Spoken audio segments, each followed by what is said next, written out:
Hello everyone, आपका स्वागत है अंशु जी के ट्रिक्स में।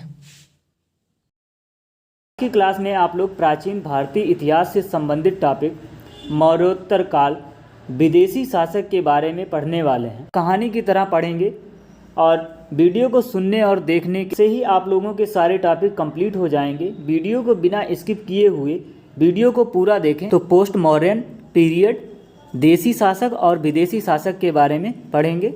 तो देसी शासक शुंग वंश, कण्व वंश, सातवाहन वंश, चेद वंश और विदेशी शासक इंडो ग्रीक शक, पार्थियन, कुषाण वंश। तो देसी शासक के बारे में इसके पिछले क्लास में पढ़ चुके हैं। आज विदेशी शासक के बारे में पढ़ेंगे। तो शुरू करते हैं। विदेशी शासक, इंडो ग्रीक शासक, हिंद यवन, इन्हीं को हिंद यवन भी कहते हैं। मौर्योत्तर काल में भारत की पश्चिमी सीमा पर लगातार हमले हुए।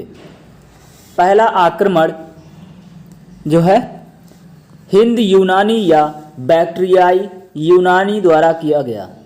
बैक्ट्रियाई, हिंद यूनानी या बैक्ट्रियाई भी कह सकते हैं, द्वारा किया गया। इंडो ग्रीक की भारत विजय का इतिहास। यूथेडेमस के शक्तिशाली पुत्र डेमेट्रियस, यूथेडेमस का शक्तिशाली पुत्र जो है डेमेट्रियस प्रथम के समय से ही प्रारंभ होता है। प्रमुख शासक डेमेट्रियस प्रथम। भारत की सीमा में सर्वप्रथम प्रवेश करने का श्रेय डेमेट्रियस प्रथम को है। उसने 183 ईसा पूर्व के लगभग पंजाब के कुछ भाग को जीतकर उसने साकल आधुनिक सियालकोट को अपनी राजधानी बनाया। डेमेट्रियस ने भारतीय राजा की उपाधि धारण की और यूनानी तथा खरोष्टी दोनों लिपियों वाले सिक्के चलवाए। डेमेट्रियस के बाद यूक्रेटाइड्स ने भारत के कुछ हिस्सों को जीतकर तक्षशिला को अपनी राजधानी बनाया।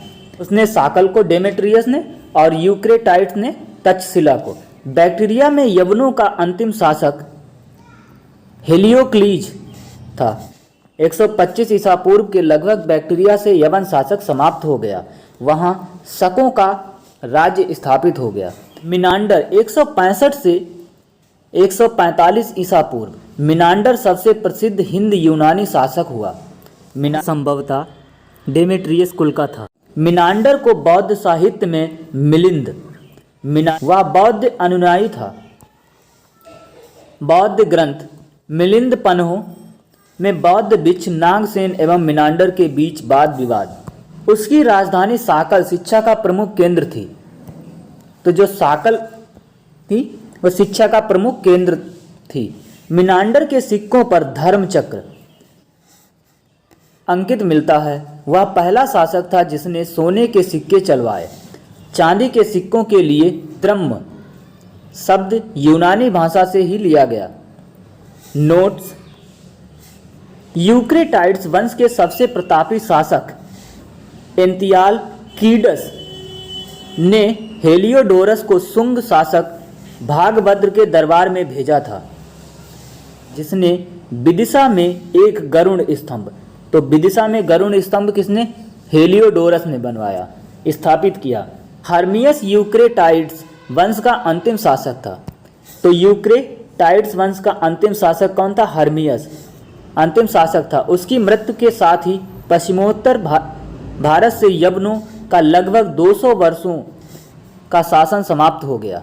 तो यूनानियों की देन राजतत्व का दैवीय सिद्धांत, जो राजतत्व का दैवीय सिद्धांत है वह यूनानियों की देन है। सांचों से सिक्का निर्माण की विधि, मुद्राओं पर नाम, चित्र, तिथि अंकित करने का प्रचलन, काल गणना, संवत का प्रयोग, सप्ताह के 7 दिन, 12 राशियां और कैलेंडर वर्ष।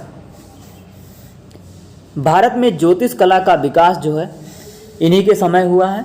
भारत में एक नवीन शैली हेलेनिस्टिक कला का विकास, भारतीय रंगमंच में पर्दा का शुभारंभ इन्हीं के समय से हुआ है। अब अगले शासक हैं शक। शक सीरिया के उत्तर में निवास करने वाले थे। बोलन दर्रे से जो है भारत में आए।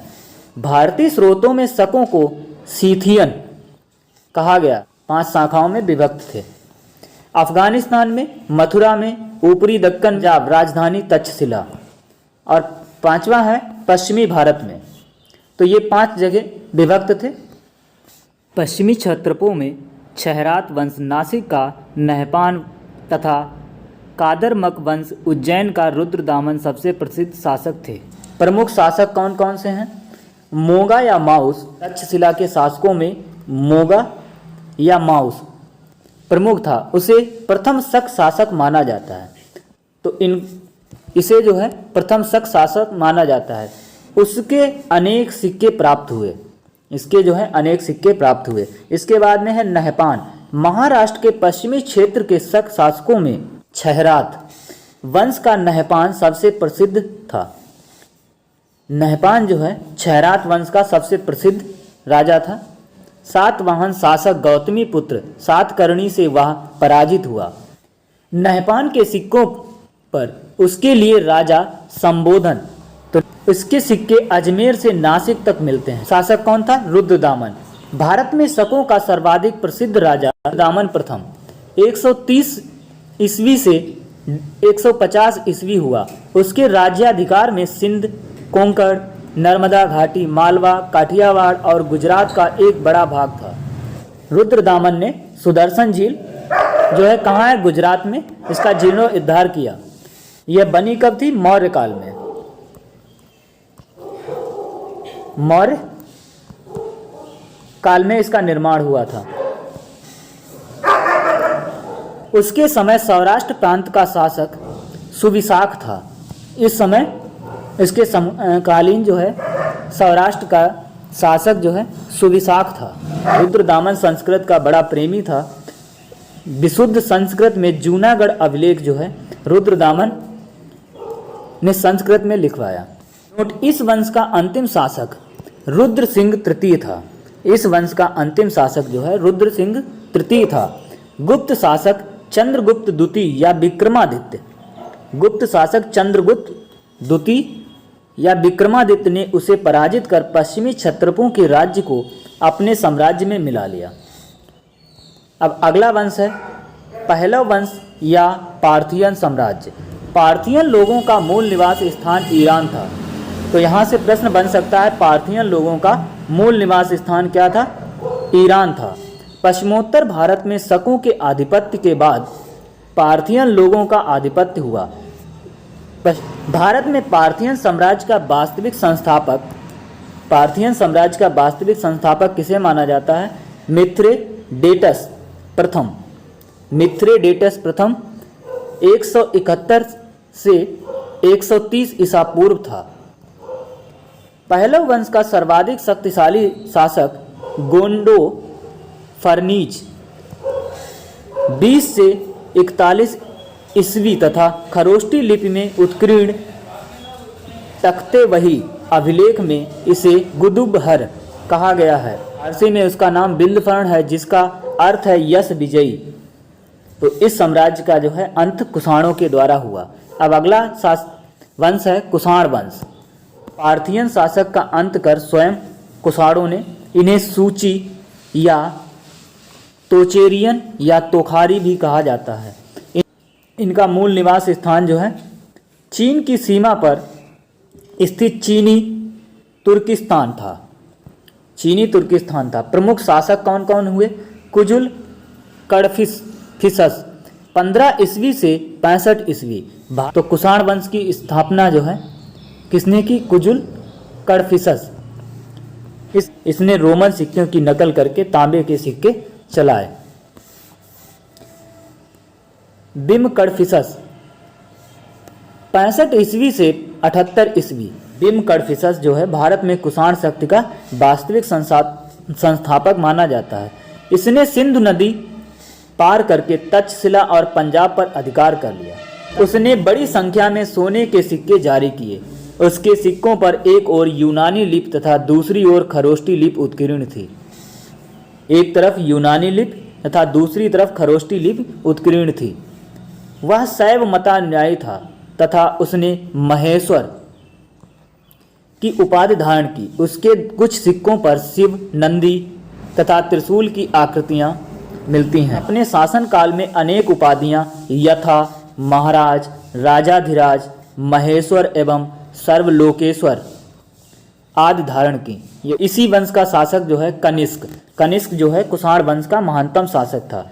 उसने 78 ईस्वी में अपना राज्यारोहण किया तथा इसके उपलक्ष्य में शक संवत चलाया। कार द्वारा प्रयोग में लाया जाता है। यह चैत्र 22 मार्च अथवा 21 मार्च से प्रारंभ होता है। रोमन सम्राट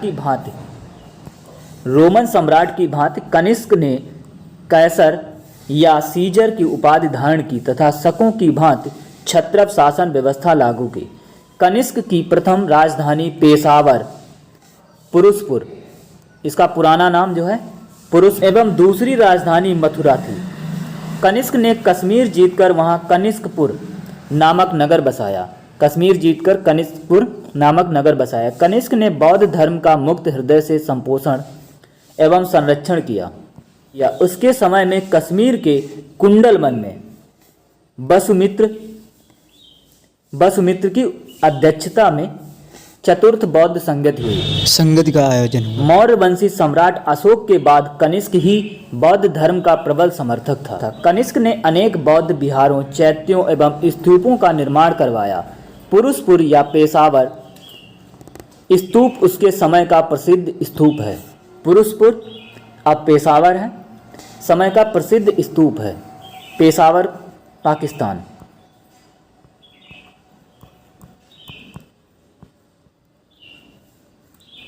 पाकिस्तान में। इसके दरबार में पार्श्व, अश्वघोष, वसुमित्र तथा नागार्जुन जैसे विद्वान और चर्क जैसे चिकित्सक चर्क जो है चिकित्सक विद्वान थे। नागार्जुन विद्वान, वसुमित्र तथा अश्वघोष पार्श्व के दरबार के महान विद्वान थे। कनिष्क कला एवं संस्कृत का महान संरक्षक था। उसके समय में मूर्तिकला की गांधार एवं मथुरा शैली का जन्म हुआ। इसी के समय गांधार एवं मथुरा शैली का जन्म हुआ। चीन से रोम को जाने वाली सिल्क मार्ग का अपना नियंत्रण स्थापित किया। कनिष्क ने पाटलिपुत्र पर आक्रमण कर वहां के प्रसिद्ध विद्वान अश्वघोष, बुद्ध का भिक्षा पात्र और एक अनोखा कुकुट प्राप्त किया। महास्थान बोगरा में पाई गई सोने की मुद्रा पर कनिष्क की एक खड़ी मूर्ति अंकित है। कनिष्क का चीन के शासक पांचाल से युद्ध हुआ था, जिसमें पहले कनिष्क की पराजय हुई तथा बाद में विजय। कनिष्क को द्वितीय अशोक कहा जाता है। कनिष्क को किस उपनाम से जाना जाता है? द्वितीय अशोक के नाम से भी जाना जाता है। यह संभवतः रुद्रदामन द्वारा पराजित हुआ और मालवा शकों के हाथ में चला गया। जो कनिष्क कुल का अंतिम महान सम्राट वासुदेव था। नोट: कनिष्क के दरबार में प्राप्त विद्वान अश्वघोष वह चतुर्थ बौद्ध संगत का उपाध्यक्ष तथा उच्च कोटि का साहित्यकार था। बुद्ध चरित्र तथा सूत्रालंकार उनकी प्रसिद्ध रचनाएं हैं। अश्वघोष ने क्या लिखा? बुद्ध चरित्र एवं सूत्रालंकार उनकी प्रसिद्ध रचनाएं हैं। नागार्जुन वह दार्शनिक व वैज्ञानिक था। उसकी तुलना मार्टिन लूथर से की जाती है। उन्होंने अपने ग्रंथ आध्यात्मिक सूत्र में सापेक्षता के सिद्धांत का प्रतिपादन किया था। तो सापेक्षता के सिद्धांत का प्रतिपादन जो है किसने किया था? नागार्जुन ने किया था। वसुमित्र बौद्ध संगीत के अध्यक्ष थे। उन्होंने प्रसिद्ध ग्रंथ महाभाष्य शास्त्र की रचना की, जो बौद्ध जातकों पर टीका है। बौद्ध धर्म का विश्वकोश कहा जाता है। तो यहाँ से प्रश्न बन सकता है, बौद्ध धर्म का विश्वकोश किसे कहा जाता है? तो महाविभाष्य शास्त्र को बौद्ध धर्म का विश्वकोश कहा जाता है। चर्क आयुर्वेद के आचार्य कनिष्क के राजवैद्य थे। आयुर्वेद के ये आचार्य थे और कनिष्क के राजवैद्य। मौर्योत्तर कालीन प्रशासनिक व्यवस्था कैसी थी? चीनी शासकों के अनुरूप कुषाण राजाओं ने मृत राजाओं की मूर्तियां स्थापित करने के लिए मंदिर बनवाने की प्रथा देवकुल आरंभ की। चीनी शासकों के अनुरूप कुषाण राजाओं ने देवपुत्र जैसी उपाधियां धारण की। मूर्ति पूजा का आरंभ कुषाण काल से ही माना जाता है।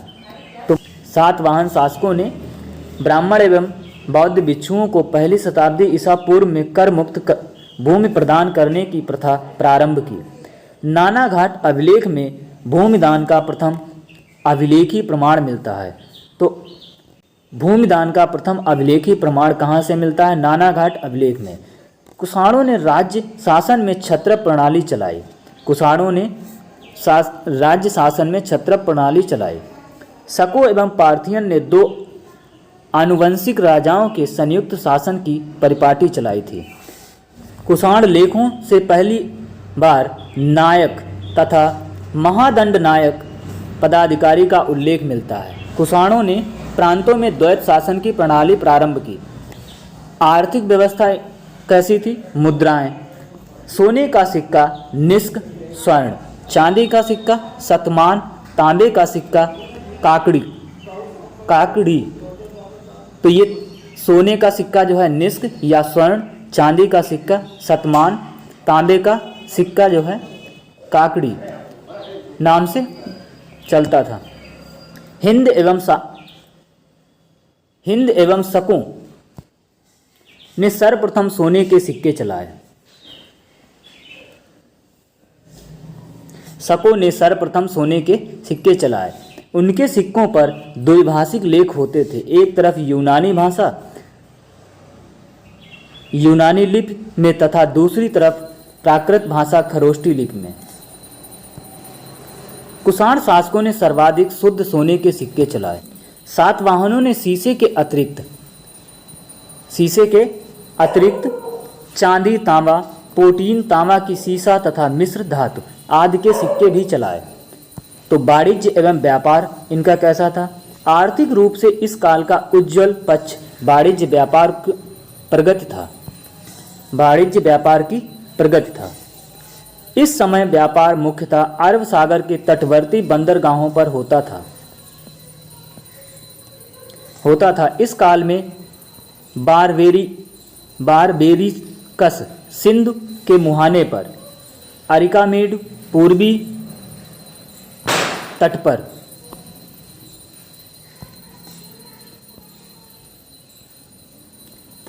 पर बेरी गाजा या भड़ौच जो है गुजरात,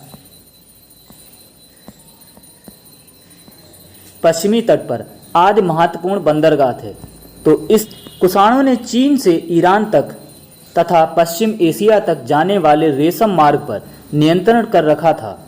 रेशम मार्ग आय का बहुत बड़ा स्रोत था। प्रथम शताब्दी ईस्वी में अज्ञात यूनानी नाविक ने अपनी पेरिप्लस ऑफ द एरिथ्रियन सी नामक पुस्तक में भारत द्वारा रोम को निर्यात की जाने वाली वस्तुओं का विवरण दिया। पश्चिम के लोगों को भारतीय काली मिर्च या गोल मिर्च इतनी प्रिय थी कि संस्कृत में काली मिर्च का नाम यवन प्रिय पड़ गया। नोट: ईसा की पहली सदी में हिप्पालस नामक ग्रीक नाविक ने अरब सागर से चलने वाली मानसून हवाओं की जानकारी दी। शिल्प एवं उद्योग कैसा था? व्यापार एवं विनिमय में मुद्राओं का प्रयोग मौर्योत्तर युग की बड़ी देन है। इस काल का प्रमुख उद्योग वस्त्र उद्योग था। साटक नामक वस्त्र के लिए मथुरा, रेशों से बने वस्त्र के लिए मगध, मलमल के लिए बंग एवं पुंड्र क्षेत्र तथा मसालों के लिए दक्षिण भारत प्रसिद्ध था।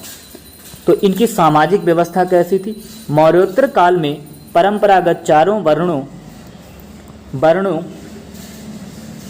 वर्ण ब्राह्मण, क्षत्रिय, वैश्य और शूद्र मौजूद थे, किंतु शिल्प एवं वाणिज्य में उन्नति का फायदा शूद्रों को मिला।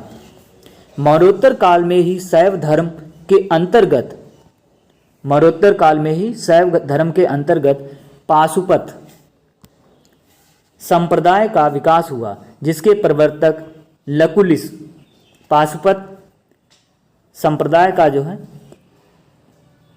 लकुलिस को माना जाता है। इस काल में भागवत धर्म का विकास हुआ, जो वैष्णव संप्रदाय से जुड़ा था। कृष्ण के उपासक भागवत कहलाए।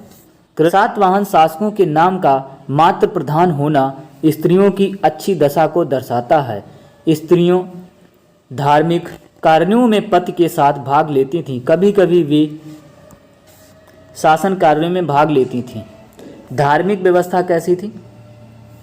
भक्ति का विकास इस काल के धर्म की प्रमुख विशेषता है। बाद में भक्ति के साथ अवतारवाद की परिकल्पना भी जुड़ गई। अवतारवाद के साथ साथ मूर्ति पूजा भी की जाने लगी। मौर्योत्तर काल में बौद्ध धर्म और उसकी महायान शाखा का सर्वाधिक प्रचार प्रसार हुआ। मौर्योत्तर काल में महायान शाखा का जो है सर्वाधिक प्रचार प्रसार हुआ। बौद्ध धर्म में मूर्ति पूजा आरंभ हुई एवं इसका प्रचलन ब्राह्मण समुदाय में भी हुआ। संभवतः भारत में सबसे पहले बुद्ध की मूर्तियों की पूजा की गई महायान शाखा द्वारा। संभवतः सबसे पहले बुद्ध की मूर्तियों की पूजा की गई महायान शाखा द्वारा। कला एवं संस्कृति।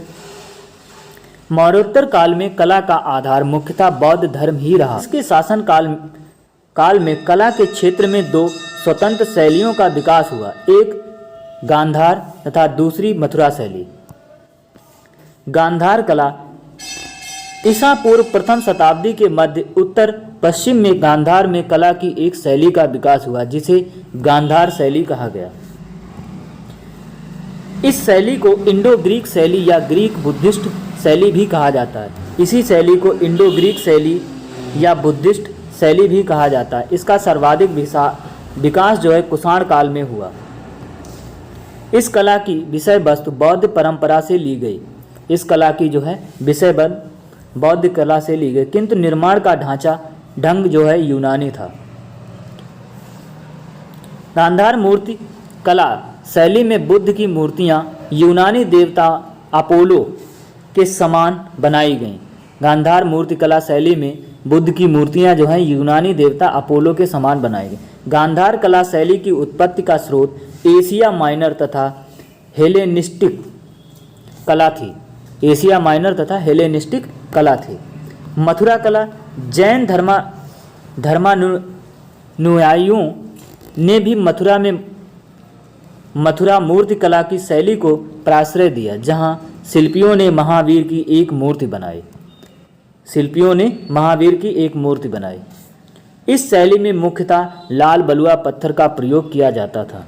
मथुरा कला का भरहुत और सांची की कलाओं के साथ निकट का संबंध है। भरहुत और सांची की कलाओं के साथ निकट का संबंध है। मौर्योत्तर कालीन साहित्य। इस काल में साहित्य रचना में संस्कृत भाषा का प्रचलन अधिक था। तो इस काल की रचना में संस्कृत भाषा का प्रचलन जो है अधिक था। पतंजलि ने महाभाष्य की रचना की, जो उनके पूर्ववर्ती व्याकरणाचार्य पाणिनि की रचना अष्टाध्यायी की टीका है। पूर्ववर्ती व्याकरणाचार्य पाणिनि अष्टाध्यायी की टीका है। सबसे प्रसिद्ध स्मृति मनुस्मृति ईसा पूर्व दूसरी सदी में लिखी गई। अश्वघोष रचित सौंदरानंद बुद्ध के सौतेले भाई आनंद के बौद्ध धर्म में दीक्षित होने के प्रसंग पर आधारित है। अश्वघोष के नाटकों के कुछ भाग मध्य एशिया के एक बिहार से प्राप्त हुए। रुद्रदामन का गिरनार अभिलेख संस्कृत का काव्य का अनूठा उदाहरण है। संस्कृत काव्य का अनूठा उदाहरण है गिरनार अभिलेख। कुषाण साम्राज्य के सुई विहार के अभिलेख में भी संस्कृत का प्रयोग हुआ है। सुई विहार के अभिलेख में भी संस्कृत का प्रयोग हुआ है। मौर्यकालीन साहित्य क्या थे? एक तरफ रचना है, दूसरी तरफ रचनाकार। गाथा सप्तशती जो है किसने लिखी? हाल। महाभाष्य पतंजलि ने, चरक संहिता चरक ने, नाट्यशास्त्र भरत मुनि, मिलिंद पन्हो नागसेन, कामसूत्र किसने लिखी? वात्स्यायन, सौंदरानंद बुद्धचरित, अश्वघोष, स्वपन वासवदत्ता भास ने लिखी, चारुदत्ता भास, उरुभंग भास ने लिखी। तो आज के लिए इतना ही। मिलते हैं नेक्स्ट वीडियो में। वीडियो अगर अच्छा लगा हो तो वीडियो को लाइक